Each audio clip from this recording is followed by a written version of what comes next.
रुकिए, यह कहानी सुने बिना आगे मत बढ़िए। क्या आप जानते हैं कि एक गरीब ब्राह्मण सिर्फ 7 दिनों में करोड़पति कैसे बन गया? क्या आप जानते हैं कि एक साधारण दीपक जलाने से राजा को भगवान के दर्शन कैसे हुए? क्या आप जानना चाहते हैं कि स्वयं श्री कृष्ण ने तुलसी के पास दीपक जलाने का क्या रहस्य बताया?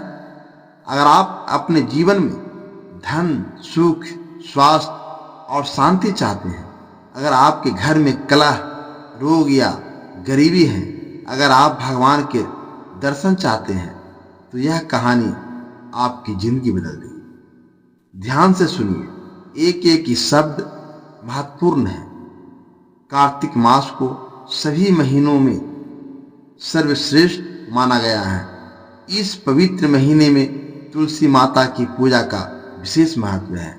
आज हम आपको एक ऐसी अद्भुत कथा सुनाने जा रहे हैं जो श्री कृष्ण ने स्वयं रुक्मिणी जी को सुनाई थी। यह कथा सुनकर आपके रोंगटे खड़े हो जाएंगे और आप भी तुलसी के पास दीपक जलाने लगे। द्वारका नगरी में एक बार कार्तिक मास का पवित्र समय चल रहा था। संध्या का समय था। सूर्यदेव अस्त हो रहे थे और आकाश में लालिमा छाई हुई थी। द्वारकाधीश श्री कृष्ण अपने महल में रुक्मिणी जी के साथ विराजमान थे। रुक्मिणी जी ने देखा कि प्रतिदिन सांध्य काल में सभी भक्त तुलसी के पास दीपक जलाते हैं। उनके मन में जिज्ञासा जागृत हुई। वे श्री कृष्ण के पास गई और विनम्रता पूर्वक बोली, प्राणनाथ, मैं प्रतिदिन देखती हूं कि लोग तुलसी के पास बड़ी श्रद्धा से दीपक जलाते हैं। क्या मुझे बताइए कि इसके पीछे क्या रहस्य है? तुलसी के पास दीपक जलाने से कौन सा फल मिलता है? श्री कृष्ण मुस्कुराए। उनकी मुस्कान में दिव्य प्रेम और करुणा थी। वे बोले, प्रिय रुक्मिणी, तुम्हारा प्रश्न अत्यंत महत्वपूर्ण है। तुलसी के पास दीपक जलाना केवल एक परंपरा नहीं, बल्कि यह एक ऐसा पुण्य कार्य है जिसके फल अनंत हैं। मैं तुम्हें एक कथा सुनाता हूं जिससे तुम्हें इसका रहस्य समझ में आ जाएगा। श्री कृष्ण ने कहा, सुनो रुक्मिणी, प्राचीन काल की बात है। एक नगर में राजा विक्रमादित्य राज करते थे। वे धर्मात्मा, न्यायप्रिय और प्रजापालक थे। उनके राज्य में एक गरीब ब्राह्मण रहता था जिसका नाम देवव्रत था। देवव्रत अत्यंत निर्धन था। उसके पास खाने को अन्न नहीं था, पहनने को वस्त्र नहीं थे और रहने की उचित घर नहीं था। उसकी पत्नी और छोटे छोटे बच्चे भूखे पेट सो जाते थे, लेकिन देवदत्त की आस्था अटूट थी। एक दिन देवदत्त को एक वृद्ध साधु मिले। साधु ने उसकी दयनीय स्थिति देखकर कहा, वत्स, तू कार्तिक मास में प्रतिदिन संध्या काल में तुलसी के पास घी का दीपक जलाओ। 5 मुख्य दीपक जलाना और भगवान विष्णु का नाम लेना। तुम्हारे सभी कष्ट दूर हो जाएंगे। देवव्रत ने कहा, महाराज, मेरे पास तो खाने को अन्न भी नहीं है, मैं घी कहां से लाऊंगा? साधु मुस्कुराए और बोले, जब मन में सच्ची श्रद्धा हो तो भगवान रास्ता निकाल ही लेते हैं। देवदत्त ने निश्चय किया कि वह किसी भी तरह तुलसी के पास दीपक जलाएगा। उसने दिन भर मेहनत की और शाम तक 2 पैसे कमाए। उसने वे पैसे भोजन में खर्च नहीं किए, बल्कि घी खरीदा। उस दिन शाम को जब उसने पहली बार तुलसी के पास 5 मुख्य दीपक जलाया और ओम नमो भगवते वासुदेवाय मंत्र का जाप किया, तो आकाश में दिव्य प्रकाश फैल गया। तुलसी के पत्ते हिलने लगे जैसे स्वयं माता प्रसन्न हो गई हो। श्री कृष्ण ने आगे कहा, देवदत्त ने अपनी गरीबी की परवाह किए बिना नियमित रूप से तुलसी के पास दीपक जलाना जारी रखा। कभी कभी उसे पूरे दिन भोजन नहीं मिलता, लेकिन वह शाम को दीपक जलाना नहीं भूलता था। केवल 7 दिन में ही अद्भुत परिवर्तन होने लगे। सुनो कैसे। पहला दिन, नौकरी की प्राप्ति। जिस रात देवदत्त ने पहली बार तुलसी के पास दीपक जलाया, उसी रात उसे एक स्वप्न आया। स्वप्न में तुलसी माता ने कहा, पुत्र, तुम्हारी श्रद्धा देखकर मैं प्रसन्न हूं। अब तुम्हारे दुख दूर होने लगे। अगली सुबह जब देवदत्त काम की तलाश में घर से निकले तो रास्ते में एक धनी व्यापारी की बैलगाड़ी अचानक रुक गई। व्यापारी ने देवदत्त को देखा और बोला, क्या तुम मेरी दुकान पर काम करोगे? मुझे एक ईमानदार व्यक्ति की जरूरत है। यह सब इतना अचानक था कि देवदत्त विश्वास नहीं कर सका। दूसरा दिन, अन्न की व्यवस्था। दूसरे दिन जब देवदत्त काम से लौटा तो उसके द्वार पर अनाज और दाल के 2 बड़े थैले रखे थे। पूछने पर पता चला कि एक अज्ञात व्यक्ति ने यह दान में दिया है। उसकी पत्नी की आंखों में खुशी के आंसू थे। कई दिनों बाद बच्चों ने पेट भरकर भोजन किया। तीसरा दिन, भंडार की भरपाई। तीसरे दिन की सुबह एक और चमत्कार हुआ। व्यापारी ने देवदत्त को महीने भर का वेतन अग्रिम दे दिया। उसने कहा, तुम्हारे काम करने के तरीके से मैं बहुत प्रभावित हूँ। देवदत्त ने उन पैसों से घर में चावल, दाल, गेहूं, तेल और गुड़ का भंडार भर। पहली बार उसके घर में अन्न का अभाव नहीं था। चौथा दिन, वस्त्रों की प्राप्ति। चौथे दिन एक और आश्चर्य हुआ।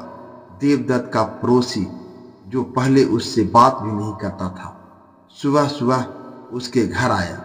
उसने कहा, देवदत्त, कल रात मुझे स्वप्न आया कि मैं तुम्हारे बच्चों को वस्त्र दूं। यह लो, ये नए कपड़े हैं। देवदत्त के तीनों बच्चों को नए वस्त्र मिले। वे खुशी से नाचने लगे। पांचवा दिन, रोग से मुक्ति। पांचवा दिन सबसे चमत्कारी था। देवदत्त की छोटी बेटी पिछले 6 महीनों से बुखार और खांसी से पीड़ित थी और वैद्य उसे ठीक नहीं कर पा रहा था। उस रात जब देवदत्त ने तुलसी के पास दीपक जलाया और अपनी बेटी के स्वास्थ्य के लिए प्रार्थना की तो एक अद्भुत घटना घटी।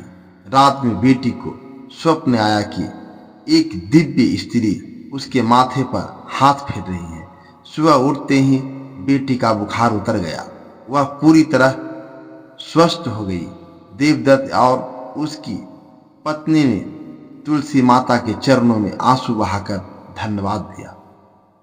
छठा दिन, सम्मान की प्राप्ति। छठे दिन देवदत्त की ईमानदारी और मेहनत की चर्चा पूरे नगर में फैल गई। व्यापारी ने राजा विक्रमादित्य के दरबार में देवदत्त की प्रशंसा की। राजा ने देवदत्त को बुलवाया और उसकी ईमानदारी के लिए सम्मानित किया। राजा ने उसे एक स्वर्ण मुद्रा भी पुरस्कार में दिया। यह वही देवदत्त था जो कुछ दिन पहले भीख मांगने को मजबूर था। आज राजा के दरबार में उसका सम्मान हो रहा था। सब तुलसी माता की कृपा थी। 7वां दिन, खजाने की प्राप्ति। 7वें दिन सबसे बड़ा चमत्कार हुआ। देवदत्त के पास नगर के बाहर एक छोटी सी बंजर जमीन थी जो उसके पूर्वजों की थी। उस दिन जब वह उस जमीन के पास से गुजर रहा था तो उसके पैर में एक पत्थर लगा। जब उसने वह पत्थर हटाया तो नीचे मिट्टी में कुछ चमकता दिखा। खोदने पर एक बड़ा घड़ा निकला जिसमें स्वर्ण मुद्राएं, हीरे जवाहरात और चांदी के आभूषण भरे थे। यह उसके पूर्वजों का छिपाया हुआ खजाना था जो सालों से वहां दबा था। देवदत्त समझ गया कि यह सब तुलसी माता और भगवान की कृपा है। वह तुरंत घर आया और पहले तुलसी के चरणों में माथा टेका, फिर उस खजाने को लाया। इस प्रकार केवल 7 दिनों में देवदत्त की जिंदगी पूरी तरह बदल गई। भूखे से संपन्न बन गया, बीमारी से स्वस्थ की प्राप्ति हुई, अपमान से सम्मान मिला, गरीबी से धनवान हो गया। लेकिन सबसे बड़ी बात यह थी कि देवदत्त ने धन पाकर भी अपनी श्रद्धा नहीं खोई। वह रोज पहले की तरह तुलसी के पास दीप जलाता रहा। देवदत्त की अचानक समृद्धि देखकर राजा विक्रमादित्य को आश्चर्य हुआ। उन्होंने देवदत्त को बुलवाया और पूछा, देवदत्त, तुम इतने गरीब थे और अचानक इतने समृद्ध कैसे हो गए? कहीं तुमने चोरी या कोई अनुचित कार्य तो नहीं किया? देवदत्त ने विनम्रता से सारी कथा सुनाई। राजा को विश्वास नहीं हुआ। उन्होंने सोचा, क्या सिर्फ दीपक जलाने से इतना फल मिल सकता है?